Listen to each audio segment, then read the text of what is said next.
সালাত একটি গুরুত্বপূর্ণ ইবাদত। সালাতটা হলো একেবারেই ঈমানের সাথে সালাতের সম্পর্ক। কোনো ব্যক্তি ঈমান আনার সাথে সাথে যখনই ঈমান আনবে তখন যেই ওয়াক্তের সালাত সেই ওয়াক্ত আদায় করা তার উপর ফরজ। সালাত এমন গুরুত্বপূর্ণ একটি ইবাদত। আল্লাহ তাআলা বলছেন কিয়ামতের দিন জাহান্নামীদেরকে বলা হবে যে তোমরা কেন জাহান্নামে আসছো, জাহান্নামে আসার কারণটা কি? তখন তারা বলবে ফালা সাদ্দাকা ওয়ালা সাল্লাহ। জাহান্নামীরা আল্লাহর প্রতি বিশ্বাসও করেনি, অর্থাৎ ঈমানও আনেনি, এবং তারা কি ওয়ালা সাল্লাহ এবং সালাতও আদায় করেনি। ঈমানের সাথেই সালাতের সম্পর্ক। ওয়ালাকিন কাযযাবা ওয়া তাওয়াল্লা, বরং তারা মিথ্যা মনে করেছে এবং তারা মুখ ফিরিয়ে নিয়েছে। সালাত আদায় করেনি, ঈমান আনেনি, সালাত আদায় করেনি, বরং মিথ্যা মনে করেছে এবং মুখ ফিরিয়ে নিয়েছে। আজকে মিডিয়ার যুগ, আমরা দেখছি এই সালাতকে অস্বীকার যারা করছে, সালাতকে টোটালি অস্বীকার করছে।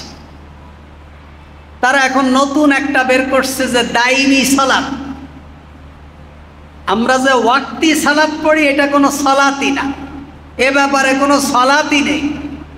আউযুবিল্লাহি মিনাশ শাইতানির রাজিম।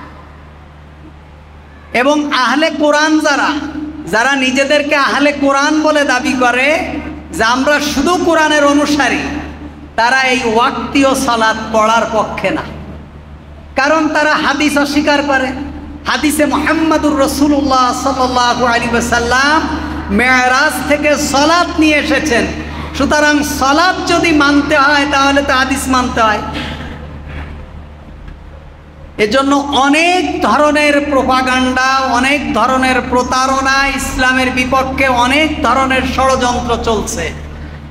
এজন্য আমাদেরকে উলামাদের সাথে থাকতে হবে, উলামাদের কাছ থেকে আমাদের সাজেশন নিতে হবে এবং উলামাদের কাছ থেকে আমাদের বুঝ নিতে হবে যে আমরা কিভাবে আমল করব। সালাত একটি গুরুত্বপূর্ণ ইবাদত। সত্যিকারের মুমিন কারা? আল্লাহ সুবহানাহু ওয়া তাআলা বলছেন আল্লাযীনা ইউকিমুনাস সালাত, যারা নামাজ কায়েম করে, যারা ব্যক্তি, পরিবার, সমাজ এবং রাষ্ট্রে সালাত প্রতিষ্ঠা করার ব্যাপারে প্রচেষ্টা করে, একে বলে কায়েম করা। একাকী পড়া এটা হলো পড়া। সমষ্টিগতভাবে যেটা করা হয় এটা হলো কায়েম করা। যেই সমাজে কোনো জিনিস কায়েম থাকে, সেই সমাজে যে জিনিসটা কায়েম থাকে না সেটা চলে না। যেমন আমাদের সমাজে কাপড় পরাটা কায়েম আছে। কাপড় পরাটা কি আছে? প্রতিষ্ঠিত। কায়েম করার অর্থ কি? প্রতিষ্ঠিত করা। আমাদের সমাজে কাপড় পরাটা প্রতিষ্ঠিত। একেবারে ছোট বাচ্চা থেকে শুরু করে বুড়ো পর্যন্ত প্রত্যেকেই কাপড় পরে। কিন্তু এই সমাজে যদি কোনো ব্যক্তি কাপড় না পরে তাহলে আমরা নিশ্চিত বলে নিতে পারি সে ব্যক্তি পাগল। সে কি? পাগল। কারণ প্রতিষ্ঠিত একটি জিনিসের বিপক্ষে যে থাকবে সে সুস্থ মস্তিষ্কের নয়। আমাদের সমাজে যদি সালাত প্রতিষ্ঠিত থাকতো তাহলে এই সমাজে যারা সালাত আদায় করে না, আমরা হয় তাদেরকে কাফের মনে করে আমাদের মুসলিম থেকে খারিজ করে দিতাম, অথবা মনে করতাম সে ব্যক্তি পাগল, তার উপরে সালাত ফরজ না, এই কারণে সে সালাত পড়ে না। যেহেতু এ সমাজে সালাত কি আছে? প্রতিষ্ঠিত আছে। বুঝেছেন? কায়েমের অর্থ বুঝেছেন? মুহাম্মাদুর রাসূলুল্লাহ সাল্লাল্লাহু আলাইহি ওয়াসাল্লামের সেই সমাজে সালাত প্রতিষ্ঠিত ছিল। সেই সমাজে একজন মুনাফিক যার সম্পর্কে আল্লাহ তাআলা মুনাফিক বলে কোরআনের আয়াত অবতীর্ণ করেছেন, এমন একজন মুনাফিকও নামাজ সালাত আদায় করা ছাড়া থাকতো না, যেহেতু সেই সমাজে সালাত প্রতিষ্ঠিত ছিল। যেই সমাজে সালাত প্রতিষ্ঠিত থাকবে সেই সমাজে একজন নামধারী মুসলিম পর্যন্ত সালাত আদায় না করে থাকতে পারে না। যেহেতু এই সমাজে যেমন কাপড় প্রতিষ্ঠিত, এই প্রতিষ্ঠিত সমাজে একজন হতদরিদ্র, একজন নির্লজ্জ, একজন বেহায়া মানুষও সমাজের ভিতরে উলঙ্গ থাকতে পারে না, যেহেতু এখানে কাপড় প্রতিষ্ঠিত। আল্লাহ সুবহানাহু ওয়া তাআলা বলছেন যে সত্যিকারের মুমিন কারা? আল্লাযীনা ইউকিমুনাস সালাত, যারা সালাতকে প্রতিষ্ঠা করে, অমিম্মা রাযাকনাহুম ইউনফিকুন, এবং তাদেরকে আমি যে রিজিক দিয়েছি, আমি আল্লাহ সুবহানাহু ওয়া তাআলা তাদের যে রিজিকের ব্যবস্থা করেছি তার থেকে তারা খরচ করে। উলাইকা হুমুল মুমিনুনা হাক্কা, ওরাই হলো সত্যিকার অর্থে মুমিন। তাহলে সত্যিকার অর্থে মুমিন কারা? যারা তাদের জান, যারা সালাত আদায় করে এবং যারা তাদের আর্থিক অর্থটাকে আল্লাহর রাস্তায় খরচ করে। আপনি শুধু সালাত আদায় করবেন, আপনি অর্থটা আল্লাহর রাস্তায় খরচ করবেন না, আপনি প্রকৃতপক্ষে মুমিন হতে পারবেন না। আল্লাহ তাআলা বলছেন লাহুম দারাজাতুন ইনদা রাব্বিহিম, তাদের জন্য রয়েছে আল্লাহর কাছে উচ্চ মর্যাদা, ওয়া মাগফিরা এবং ক্ষমা, ওয়া রিজকুন কারীম এবং সম্মানজনক রিজিক আল্লাহ সুবহানাহু ওয়া তাআলা তাদের জন্য রেখে দিয়েছেন। আল্লাহ রাসূল সাল্লাল্লাহু আলাইহি আবি দারদা রাদিয়াল্লাহু তাআলা আনহু থেকে বর্ণিত, তিনি বলছেন লা ঈমানা লিমান লা আমান, লা ঈমানা লিমান লা সালাতা লাহু, যার নামাজ নেই তার ঈমান নেই। যার নামাজ নাই তার কি নাই? ঈমান নাই। কারণ সালাত প্রতিষ্ঠিত করতে বলেছেন আল্লাহ সুবহানাহু ওয়া তাআলা, যেই জিনিস প্রতিষ্ঠিত করতে বলেছেন, প্রতিষ্ঠিত একটি জিনিসের জায়গায় এর বিপরীত জিনিস যেটা থাকে সেটা কি? একটু আগে বুঝাইছি না? এ কারণে আল্লাহ রাসূল আবি দারদা রাদিয়াল্লাহু তাআলা আনহু থেকে বর্ণিত লা ঈমানা লিমান লা সালাতা লাহু, যার নামাজ নেই তার ঈমান নেই। এই সালাত আমরা যে আদায় করব, সালাতের ব্যাপারে আমি কয়েকটি খুতবা দিয়েছি। সালাত যে আমরা আদায় করব, এটা আমরা দেখা যায় অনেক ক্ষেত্রে মসজিদের মধ্যে সামনের কাতার খালি থাকলে যেন ভালো, সামনের কাতারে মানুষকে ডেকে ডেকে আনা লাগে। সামনের কাতারে মানুষ আসতে চায় না, চিন্তা করে পিছনে দাঁড়াইলে সালাম ফিরানোর সাথে সাথে সহজে মসজিদ থেকে বের হওয়া যায়, আর সামনে হলে বেরোতে একটু কি হয়, কষ্ট হয়ে যায়। এজন্য সামনে কেউ দাঁড়াতে চায় না। আল্লাহ রাসূল সাল্লাল্লাহু আলাইহি ওয়াসাল্লাম বলছেন আলা তাসুফুন কামা তাসুফুল মালাইকা, লম্বা হাদিস। আল্লাহ রাসূল সাল্লাল্লাহু আলাইহি ওয়াসাল্লাম বলছেন তোমরা সেভাবে কাতার তৈরি করো যেভাবে ফেরেশতারা কাতার তৈরি করে। সাহাবীরা জিজ্ঞেস করলেন ইয়া রাসূলুল্লাহ সাল্লাল্লাহু আলাইহি ওয়াসাল্লাম, ফেরেশতারা কিভাবে কাতার তৈরি করে? আল্লাহ রাসূল সাল্লাল্লাহু আলাইহি ওয়াসাল্লাম বললেন যে ফেরেশতারা প্রথমে প্রথম কাতার পূর্ণ করে দাঁড়ায়, প্রথমে প্রথম সারি পূর্ণ করে এবং মিশে মিশে দাঁড়ায়, লেগে লেগে দাঁড়ায়, লেগে লেগে দাঁড়ায়। এজন্য কাতারকে সামনের কাতার পূরণ করতে হবে। আল্লাহ রাসূল সাল্লাল্লাহু আলাইহি ওয়াসাল্লাম বলছেন, বুখারীর বর্ণনা, তোমরা যদি জানতে যে প্রথম কাতারের কি পরিমাণ গুরুত্ব এবং মর্যাদা, এটা যদি তোমরা অনুভব করতে, তাহলে লটারির ব্যবস্থা করা ছাড়া আর কোনো উপায় ছিল না। বুখারীর বর্ণনা। তার মানে কি? তার মানে হলো মানুষ মারামারি করতো প্রথম কাতারে যাওয়ার জন্য, তখন লটারির ব্যবস্থা করা হতো যে যার নাম উঠবে সেই কেবল প্রথম কাতারে দাঁড়াতে পারবে। সুবহানাল্লাহ। অথচ আমরা প্রথম কাতারে দাঁড়াতে চাই না। নামাজ ঠিকই পড়ি, একটুখানি পিছনের কাতারে দাঁড়ানোর কারণে আমরা সওয়াব থেকে কি হয়ে যাই? বঞ্চিত হয়ে যাই। আল্লাহ রাসূল বলছেন পুরুষদের সামনের কাতার উত্তম, আর সব থেকে নিকৃষ্ট হলো পিছনের কাতার পুরুষদের জন্য। পুরুষদের জন্য পিছনের কাতার নিকৃষ্ট, সামনের কাতার উত্তম। আমরা এসেই একদম পিছনে বসে যাই। আমাদের আরেকটা সমস্যা হলো, আমরা যেখানেই ফরজ পড়ি ওখানেই সুন্নাতের জন্য দাঁড়িয়ে যাই। না, ফরজ যেখানে পড়বো এখান থেকে একটু সরে সুন্নাতের নিয়ত করব। এটা যেন আমাদের মনে রাখে। আমরা একটু সরে নিয়ত করব, একটু নড়ে চড়ে নিয়ত করব। যেখানেই ফরজ পড়বো ওখানেই সুন্নাতের নিয়ত আমরা করব না, একটু নড়ে সরে আমরা সুন্নত পড়ার চেষ্টা করব। সালাত আমরা যা আদায় করব, এই সালাতের ব্যাপারে গত সপ্তাহেও বলেছিলাম কাতারের ব্যাপারে। কাতার যত সোজা হবে নামাজ তত সুন্দর হবে, নামাজের গুরুত্ব তত বাড়বে। নামাজের কাতার যত সোজা হবে, আমাদের অনেক জায়গায় দেখা যায়, অনেক মসজিদেই দেখা যায় একেবারে বিক্ষিপ্তভাবে যেমন তেমনভাবে দাঁড়িয়ে গেছে, যার তারে নেই। আল্লাহ রসুল সাল্লাল্লাহু আলাইহি ওয়াসাল্লাম কাতার সোজা করার ব্যাপারে খুব গুরুত্ব দিয়েছেন। আল্লাহ রসুল সাল্লাল্লাহু আলাইহি ওয়াসাল্লাম যখন আকামাত হতো, আল্লাহ রসুল সাল্লাল্লাহু আলাইহি ওয়াসাল্লাম ইউকবালু আলাইনা বিওয়াজহিহি, তার চেহারাকে আমাদের দিকে ফিরায় দিতেন। কাদের দিকে? মুসল্লিদের দিকে। যেহেতু রসুলুল্লাহ ইমাম, আমাদের দিকে মানে কি? সাহাবীদের দিকে ফিরায় দিতেন। তারপরে তিনি বলতেন তারাসু ওয়াতাদিলু, এভাবে বলতেন আল্লাহ রসুল সাল্লাল্লাহু আলাইহি ওয়াসাল্লাম। আরেকটি হাদিসে আছে যে রসুল সাল্লাল্লাহু আলাইহি ওয়াসাল্লাম আকবালা আলাইনা রাসূলুল্লাহ সাল্লাল্লাহু আলাইহি ওয়াসাল্লাম বিওয়াজহি, রাসূল সাল্লাল্লাহু আলাইহি ওয়াসাল্লাম আমাদের দিকে চেহারা ফিরিয়ে দিতেন।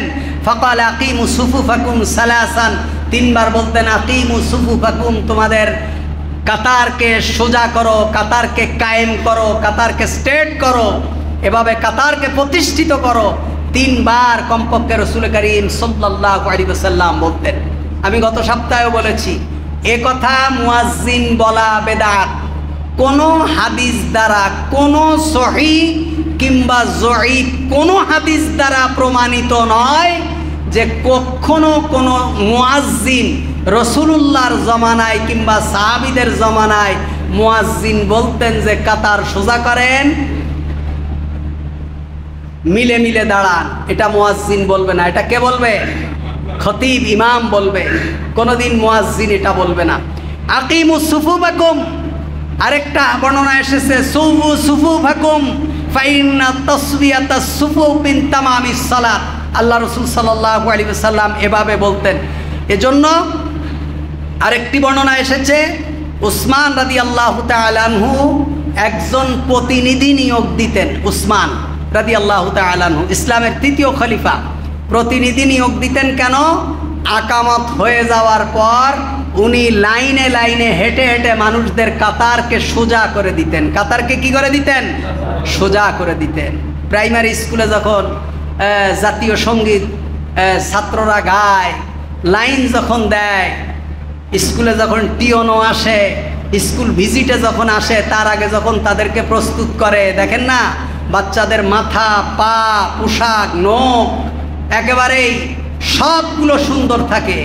বা অনেক বাচ্চা তো আছে মায়ের ভয়তে নখ খাইতে খাইতে আঙ্গুলের ঘা বানায় ফেলে। কি কারণে? স্যারেদের পিটানি খাওয়ার ভয়তে। এই যে কাতার সোজার ব্যাপারে, লাইন সোজা, এই উসমান রাদিয়াল্লাহু তাআলা আনহু সাহাবীদেরকে একজন প্রতিনিধি নিয়োগ দিতেন আকামত হওয়ার পর, যে তুমি কাতারে হেঁটে হেঁটে হেঁটে হেঁটে কাতার সোজা করো। এজন্য সামনের কাতার হোক, দ্বিতীয় কাতার হোক, তৃতীয় কাতার হোক, যেইখানেই দাঁড়াবেন কাতারকে সোজা করবেন। কাতার যত সোজা হবে, ফাইন্না তাসবিয়াতাস সুফুফ মিন ইকামাতিস সালাত, কাতার সোজা হওয়াটাই নামাজ প্রতিষ্ঠিত হওয়ার নমুনা। নামাজ প্রতিষ্ঠিতর রূপরেখা হলো কাতার সোজা করা। এজন্য কাতার সকলের সোজা চাই। কাতার সোজা করবেন, একেবারে মিশে মিশে দাঁড়াবেন, একদম কাঁধে কাঁধ মিলায় দাঁড়াবেন, দুজনের মধ্যখানে যেন কোনো ফাঁক না থাকে। আমাদের অনেক ভাইরা এই হাদিসটা নিয়ে ঠাট্টা করে, বিদ্রুপ করে, পায়ে পা মিলাইলে পাশে যদি জায়গা থাকে সেখান দিয়ে নাকি শয়তান যায়, তাহলে দুই ঠ্যাঙের মধ্যখান দিয়ে গিয়ে যায়। এই কথাটা বললে সে আলেমের ঈমান থাকে কি আমার সন্দেহ। রাসূল করিম সাল্লাল্লাহু আলাইহি ওয়াসাল্লাম বলছেন যে মান হাফাজা আলাইহা কানাত লাহু নূরুন, যে ব্যক্তি সালাতকে হেফাজত করবে, যে ব্যক্তি সালাতকে হেফাজত করবে তার জন্য আল্লাহর পক্ষ থেকে নূর আছে। কি আছে? নূর, আলো। এটা কোন আলো? কিয়ামতের দিন বান্দারা যখন পুলসিরাত পার হবে, আল্লাহ তাআলা কোরআনুল কারীমে বলেছেন, তখন বিদঘুট অন্ধকার থাকবে, কোনো আলো থাকবে না। প্রত্যেকে তার নিজ নিজ আলো দিয়ে রাস্তা দেখে পুলসিরাত পার হবে, নিজ নিজ আলো দিয়ে। আল্লাহ তাআলা কোরআনুল কারীমে বলছেন, তাদের কারো আলো নোকে দেওয়া হবে, কারো আঙুল পরিমাণ দেওয়া হবে, কারো আলো টিপ টিপ টিপ টিপ করে জ্বলবে। অমাবস্যার রাতে যেমন আলো না থাকলে আস্তে আস্তে আস্তে আস্তে পা দিয়ে দিয়ে 1 ঘন্টার রাস্তা 13 ঘন্টায় পার হতে হয়, কোনো ব্যক্তি পুলসিরাত পার হবে টিপ টিপ টিপ টিপ আলো দিয়ে, কোনো ব্যক্তি জ্বলন্ত আলো দিয়ে একেবারে দ্রুত গতিতে চলে যাবে। প্রত্যেকের আমল অনুযায়ী আল্লাহ সুবহানাহু ওয়া তাআলা তাকে আলো দান করবেন। সুবহানাল্লাহ বলেন।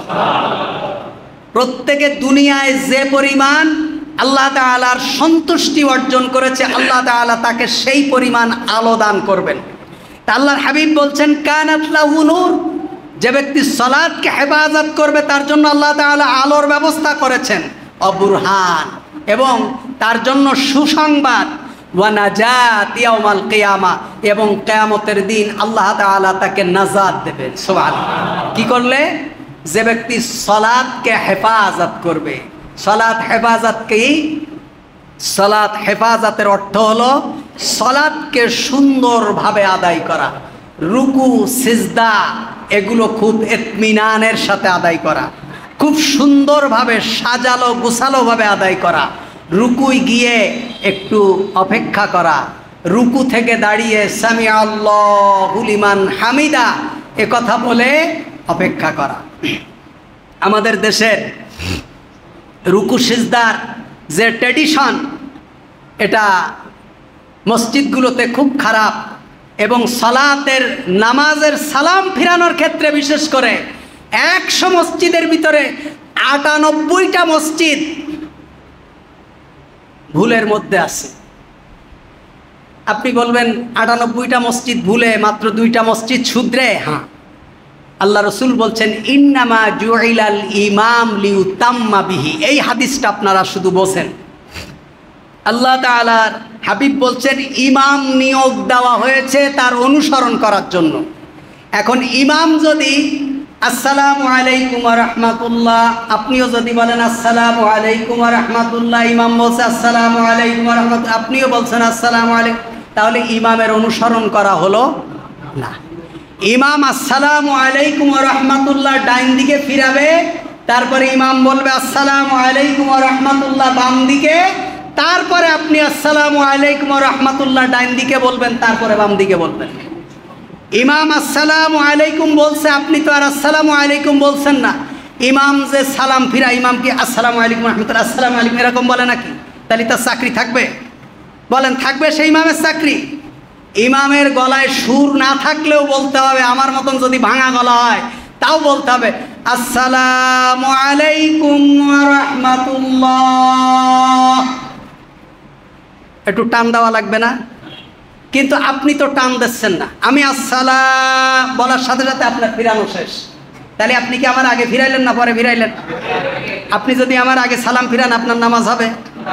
আমি আসসালামু আলাইকুম বলার সাথে সাথে আপনি দ্বিতীয় সালামের অপেক্ষা না করে আপনি তো মজবুক, আপনি তৃতীয় রাকাতের জন্য দাঁড়ায় গেলেন, যেহেতু আপনি 1 রাকাত পাননি।